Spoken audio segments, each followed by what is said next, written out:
y la presa derivadora del Purgatorio va a ser la que tome el agua que va a pasar y se suba hacia un tanque de regulación, y esto permita a través de un acueducto alimentar la planta de potabilización de San Gaspar. Y de esta forma la ciudad va a disponer de 5.6 metros cúbicos por segundo, o sea, 5 tanques tinacos, vamos a decir, 5 tinacos, .6 tinaco por cada segundo es la cantidad de agua que en forma permanente se podrá obtener del Río Verde, justamente por el sistema de presas de El Zapotillo, El Salto, que era la presa que mencionábamos que estaba ociosa, una parte que va a dotar de 800 litros por segundo, más la propia cuenca que va a estar entre lo que es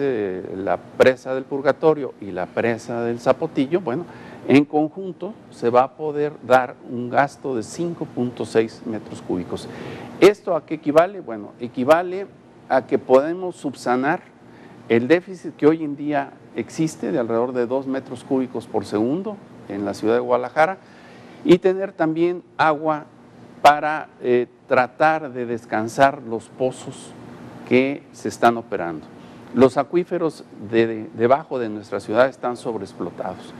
Cada año se bajan 2, 3 metros, y esto es realmente donde tenemos que luchar para que no se bajen, para recargarlos y poder tener una gran reserva para la ciudad de Guadalajara. Entonces, teniendo una fuente alterna que pueda suplir el déficit que hoy hay, más aparte la posibilidad de parar la explotación de los pozos que actualmente se realiza, y de esta forma abastecer a la ciudad con el agua que se necesita en estos momentos y ir creando una reserva de explotación para un futuro.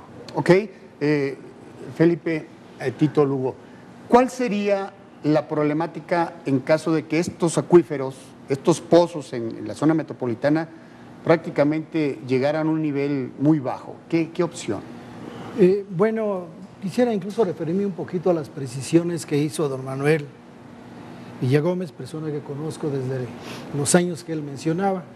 Efectivamente, el famoso acuerdo del 13 de abril del 89, que hablaba precisamente de dotar de agua al lago de Chapala, que era la principal fuente para Guadalajara, de agua en cantidad y calidad.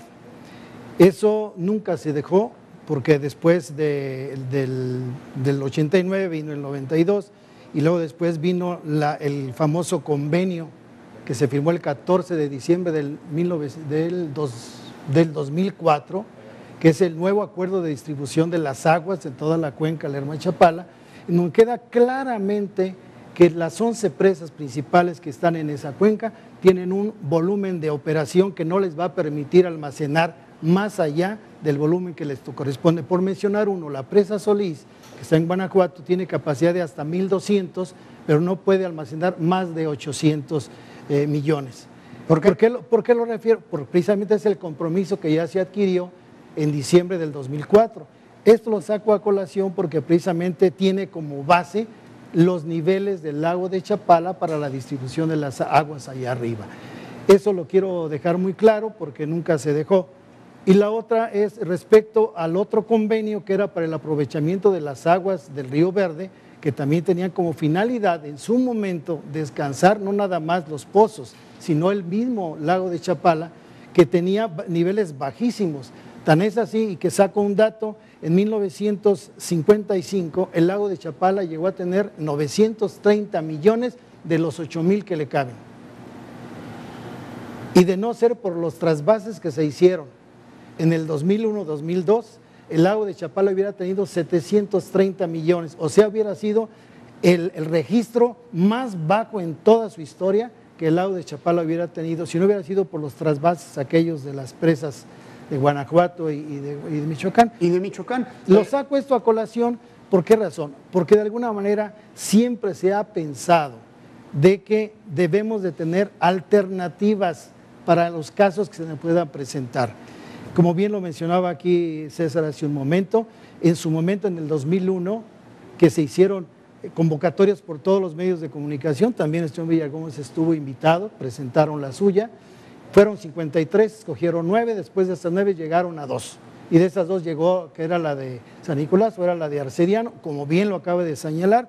El ser humano no tiene vista de rayos X, desgraciadamente la geología nos falló, así como un poquito la geotecnia, y en su momento no es que se haya cancelado Arcediano, se ha diferido por el momento, porque en su momento Arcediano se puede construir a una elevación mucho más baja que permita la geología resistir el peso. Pero no al mismo costo.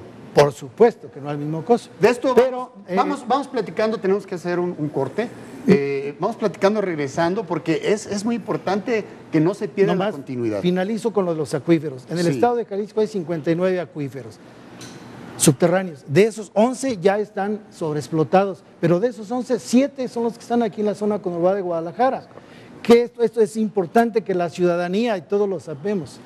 ¿Qué está pasando, por ejemplo, en la Ciudad de México con la sobreexplotación? Allá, porque era un lago, está bajando la Ciudad de México completa.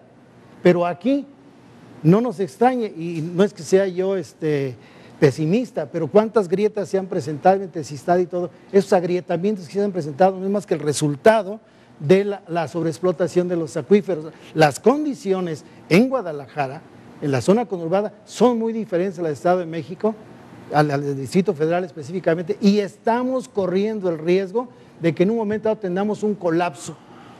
Y no quiero ser pitonizo porque no, pero imagínense un agrietamiento por toda la de federalismo, toda la de López Mateos y todo eso.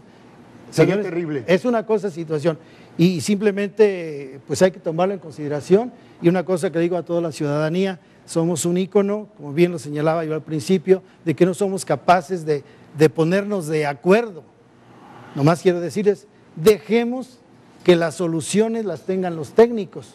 Claro. Y las decisiones que las tomen los políticos. Felipe, vamos haciendo un corte. Este tema es apasionante. Tenemos a lo mejor para dar 4, 5, hasta 6 programas del mismo tema. Sin embargo, tenemos que hacer un corte, tenemos que irnos a hacer esta pausa. Sin embargo, tenemos el complemento de la entrevista de don Manuel, sobre todo donde menciona pues ya cómo quedó el asunto del agua, su punto de vista sobre el problema. Vamos a hacer la pausa y continuamos.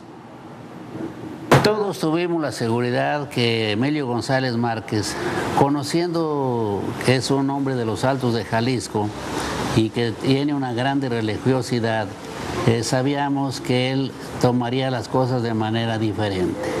En primer lugar, que no estaría intentando tumbar la Basílica Lateralense de Temacapulín, ni el templo de Acacico, y mucho menos el templo del Niño de Framacordes, ahí de Acacico. Y sabíamos que era un hombre con sentimientos humanistas y que iba a cambiar las cosas.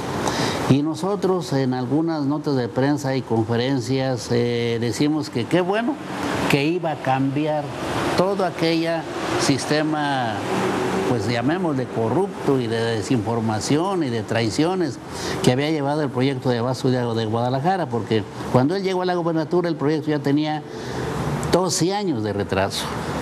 Entonces, pero qué pena nos da reconocer ahora que no solamente no cambió, sino que siguió exactamente a pie juntillas un proyecto que era antisocial. Y de esta manera siguió apoyando el Zapotillo. El Zapotillo se diseñó para una cortina de 80 metros de altura y había que poner allí unos diques, que esos diques los diseñó Carlos Hernández Solís, funcionario en aquella época de la CEAS y hoy funcionario del CIAPA. Y que este ingeniero lógicamente fracasó porque los cerros, el estudio que se hizo allí, no aguantaron, son cerros de cal. Cuando no aguantaron, tomaron la decisión ingrata, porque al hacer los diques dicen salvamos Temaca. Como no aguantaron, dijeron bueno, pues que no se salve Temaca, levantemos la cortina a 5 metros de altura y entonces que se inunden y que se vayan al diablo todos los habitantes de Temaca.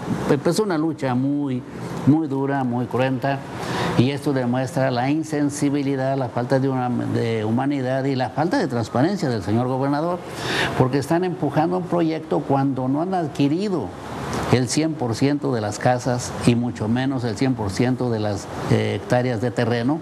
La gente ofrece resistencia y se les ha tratado muy mal. Los jaliscienses estamos escuchando con mucha pena un anuncio que dice, primero es